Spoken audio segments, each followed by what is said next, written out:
आप गुमराह करने की कोशिश मत करिए, सीधी सी बात है, इसको अभी करिए, हम सब तैयार हैं। अब आप पूछिए। मेरा सवाल आपसे ये है, जब ये बिल गिरा उसके बाद, मेरा सवाल आपसे ये है कि जब ये बिल गिरा उसके बाद लगातार सरकार की तरफ से कहा जा रहा है कि राहुल गांधी ने फ्लोर ऑफ द हाउस में बोला कि बिल पास करना है तो मौजूदा परिस्थिति में 1 सेकंड में आप मौजूदा सीट पर पास कर दीजिए 543 पे। तो क्या विपक्ष उसके लिए तैयार होगा? अभी तो मैंने आपने बोला जो 2023 वाला बिल है, पर अगर मौजूदा सीट 543 है, वही तो है। 2023 का जो विधेयक है उसमें ये था कि इन्हीं सीटों में से आप 33% महिलाओं को देंगे।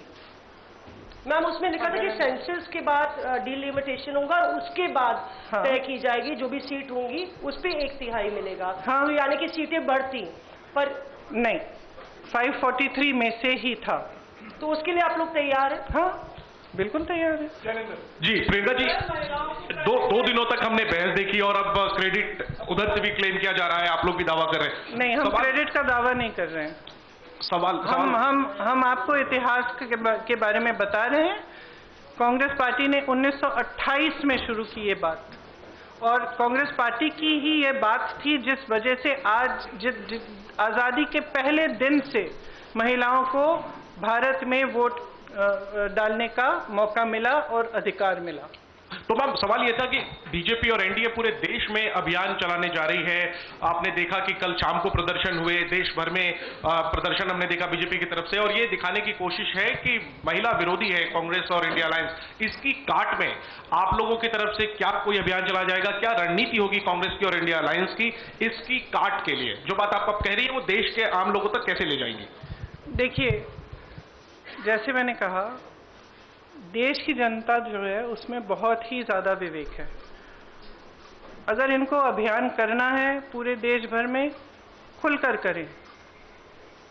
लेकिन आज देश उस परिस्थिति में नहीं है जो 12 साल पहले था, और शायद कभी कभी ये होता है कि जब सत्ता बढ़ जाती है लोग सच्चाई नहीं बताते हैं नेताओं को।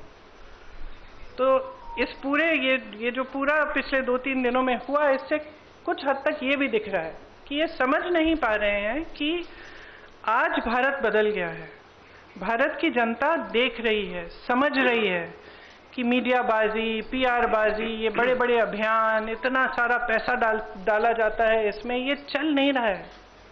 ये अब चल नहीं रहा है। कल बार बार अमित शाह जी कह रहे थे, आदरणीय अमित शाह जी कह रहे थे कि हमारी बातों पर भरोसा करिए। कोई भरोसा नहीं कर रहा है। असली पॉइंट तो ये है कि जनता का भरोसा उठ रहा है। तो आप जब कुछ कह रहे हैं तो उसको फेस वैल्यू पे जनता आज नहीं दे रही है। प्रियंका जी, कल जो कुछ हुआ उसके बाद जो बीजेपी कह रही है कि they will launch a country-wide campaign to dub the entire opposition including the Congress as anti-women। और जैसे आपने अमित शाह जी की बात करी, तो अमित शाह जी ने आपकी राजनीतिक सूझबूझ की भी बहुत तारीफ करी कल लोकसभा में। तो what would be your advice और the campaign, the Congress plan to counter this campaign? See, I think it's very, very clear. We are saying very, very clearly, and we will say this from every platform, we will say this in every state, not just the Congress party, but every party of the India Alliance will say it very, very clearly. Bring that 2023 legislation which was passed, make whatever change you want to get it done by 2029, we will fully support it. We will say this again and again, all over the country. And the other point that I was making in Hindi earlier was that things have changed for this government. It's very visible from their actions. Firstly, they are under a lot of international pressure. It's very, very clear. A lot of the actions they are taking, I don't think, as my brother has said multiple times, any Indian Prime Minister would have accepted the terms of the deal that they have done with the US unless there was massive pressure. He is obviously under massive pressure. It is very obvious. So public is seeing this. The public continues to suffer with multiple problems. The price of gas, price of fruit, vegetables, everything has gone up, and especially the burden of this is on the shoulders of women. And it's across class, across caste. It does not matter whether you're a rich woman, poor woman, whether you live in an urban center, whether you live in the villages. Your problems are increasing. And there is nothing coming from the government to resolve them. So the public can see it. So they can take their Mahila Morcha in front of whoever's house they want. They can make as much tamasha as they want. This country has now awakened to the fact that they do not stand by their words. They cannot be trusted, and certainly women cannot trust them, because we have seen their attitude and their behavior on multiple occasions. So I think it's very clear they can do what they like. The public is seeing everything very, very clearly. And the chronology of their, the chronology of the last few days, the way they have brought this bill, the things they have attached to it, the delimitation, the 2011 census, it's very clear. They knew this bill is not going to be able to be passed. They just wanted the political credit. Simple as that. कई सवाल हैं, आपके पास वक्त है ना? हाँ, सीधा। पति का जन्मदिन है तो थोड़ा शॉर्ट रखिए। मैम ये सवाल ये है,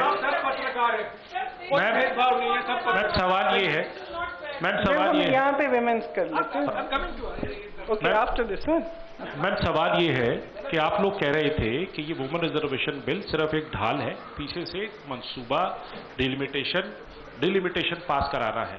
अभी भी डिलिमिटेशन बिल के लिए कल जब जो मंत्री किरण रिजिजू है उन्होंने कहा कि बाकी दो बिल अब मैटर नहीं करता है, इसको हम बाद में पुटअप करेंगे। डिलिमिटेशन की मैं बात कर रहा हूँ, उस पर आप लोग कैसे आगे इसको चीज रखेंगे? हमारा स्टैंड बहुत क्लियर है, पूरे अलायंस ने अपना स्टैंड बहुत क्लियर किया है, और इस वोट से और भी स्पष्ट हुआ है कि हमारी मानसिकता में, मानसिकता नहीं, हमारी समझ में ये जो बिल लाया गया और ये जो 3 दिनों की चर्चा चली, ये महिला आरक्षण की नहीं थी, ये परसीमन पर ही थी। और इस पर हमने सब ने अपने विचार बहुत स्पष्टता से व्यक्त कर लिए हैं।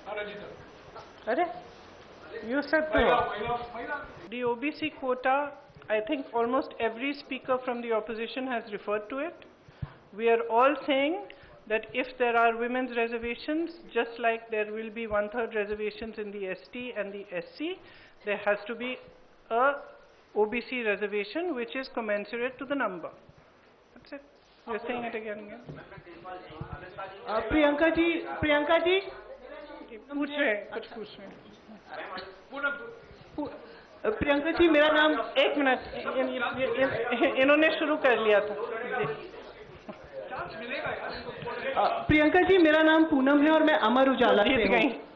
प्रियंका जी मेरा सवाल ये है कि परिसीमन 2026 तक फ्रीज था, अब वो परिसीमन खुला है। आपने कल कहा कि महिला संशोधन विधेयक इसलिए नहीं लाया गया कि परिसीमन मनमाना था, अब परिसीमन होना है, तो कांग्रेस की दृष्टि में वो परिसीमन किस प्रारूप में होना चाहिए और उसके लिए क्या कुछ कांग्रेस की मांग रहेगी? हमने बार बार कहा है कि परिसीमन से पहले जातीय जनगणना होनी चाहिए, उसके आधार पर होना चाहिए। देखिए, ये परिसीमन आयोग बनाना चाहते हैं जिसमें ये 3 जने अपने लगाएंगे, जैसे इन्होंने बाकी सारे आयोग बनाए हैं और सबको कैप्चर किया है। तो हम भरोसा कैसे करें? आपने देखा परिसीमन में इन्होंने असम में क्या किया है और JNK में क्या किया है। विपक्षी दलों के नेताओं की सीटों का विभाजन, अपनी मनमानी से काटपीट। JNK में कुछ सीट ऐसी हैं जहां एक जगह एक हिस्सा इधर है, एक हिस्सा उधर है, सिर्फ अपनी सत्ता बनाए रखने के लिए। कौन भरोसा कर सकता है? जनता भरोसा नहीं कर रही है। आप कह रहे हैं कि हम भरोसा करें उनकी।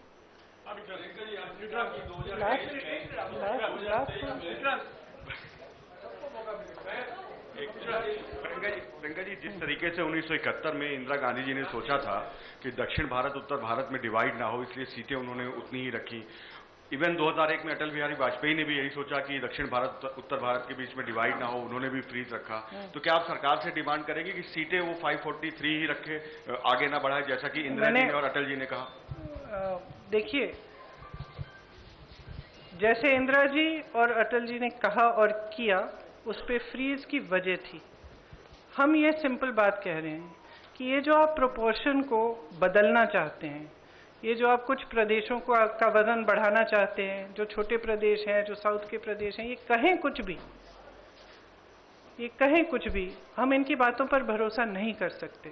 और अगर इन्होंने ऐसा किया कि छोटे प्रदेशों को, दक्षिण के प्रदेशों को का वजन इन्होंने कम किया, तो देश में बहुत ज़्यादा संकट पैदा करेंगे। तो इससे हम सहमत नहीं हो सकते। तो हम बिल्कुल इस पक्ष में हैं कि जैसा है वैसा ही रहना चाहिए, प्रोपोर्शन के तौर पर।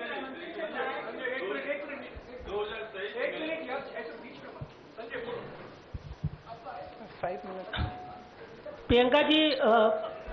प्रियंका जी आपने कहा और विपक्ष लगातार कहता रहा है कि लोकतंत्र जो है वो खतरे में है। आपको नहीं लगता?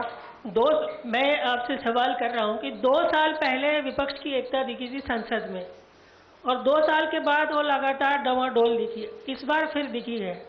तो क्या आपको नहीं लगता है कि विपक्ष को भी अपनी एक जिम्मेदारी निभानी होगी कि ये जो डवाडोल रहती है उनकी स्थिति, एक मंच पे आते हैं एक वक्त में और फिर वो अपने अपने अंतर विरोधों में जो है वो फंस जाते हैं। तो क्या ये अंतर विरोध से उभरने का ये डिफाइनिंग मोमेंट माना जाए? सबसे पहले तो मुझे लगता है कि इसको ऐसा माना जाना चाहिए। दूसरा, देखिए, विपक्ष जो है उसमें बहुत सारे दल हैं। कुछ प्रदेश हैं जिसमें हम एक दूसरे से के खिलाफ भी चुनाव लड़ते हैं, लेकिन अगर आपने देखा होगा जब ज़रूरत पड़ती है तो हमारी एकजुटता पे कोई उंगली नहीं उठा सकता। कल आपने देखा हमारी एकजुटता कितनी मजबूत है। तो मैं इससे सहमत नहीं हो सकती कि डवाडोल है हमारी एकता। Answered, but related to this only, that do you think for the elections in states or at the center, this unity will be seen in future? As you've just mentioned that this unity has only been able to defeat this government. I think there are certain factors which are coming together at this point in India's history.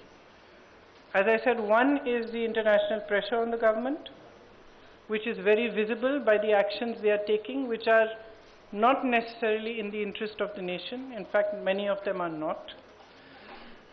There is more stress on people. Prices are rising. Other factors are coming into play. Prices are rising immensely. Difficulties are becoming greater. And I think that at this time, the opposition has shown its unity. It's not just the fact that we are united as an opposition, it is also the fact that there is a mood amongst people. They are fed up of lies, they are fed up of all this, I'm sorry to say, but they see through also, I'm sorry to say, but a lot of the sort of media propaganda. They see through that as well. They are looking more towards finding out the truth. And I think the opposition, in the actions that we took yesterday in Parliament, we have stood for the truth, we have stood for the Constitution, we have stood for the nation, and we have stood as one. I think that this is a moment that we should all recognize. We all saw the faces of the bigger leaders of the BJP in Parliament.